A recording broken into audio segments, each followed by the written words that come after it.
Le compatibilisme vise à réconcilier la proposition théologique que tout ce qui arrive est déterminé, ordonné ou décrété par Dieu, c'est-à-dire le déterminisme, à ne pas confondre avec le fatalisme et le libre arbitre de l'homme. La théorie compatibiliste du libre arbitre, proposée à l'origine d'un point de vue philosophique par les stoïciens grecs, puis par de nombreux penseurs comme Thomas Hobbes et David Hume, et d'un point de vue théologique par Augustin Hippone et Jean Calvin, affirme que bien que le libre arbitre de l'homme semble irréconciliable avec le déterminisme, les deux existent et sont compatibles. La théorie compatibiliste du libre arbitre est fondée sur sa définition de la volonté.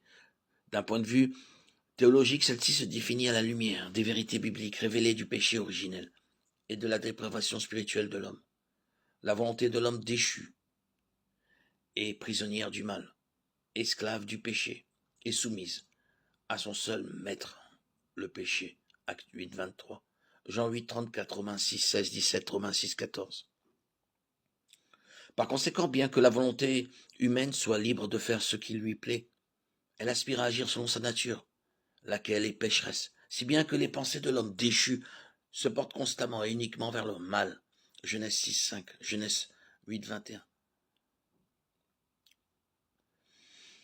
L'homme étant naturellement rebelle au bien spirituel, ne cherche que révolte.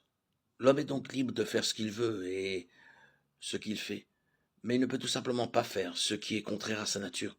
Sa volonté n'est soumise qu'à et déterminée que par sa nature. Romains 8, 7, 8, 1 Corinthiens 2, 14, Proverbe 17, 11.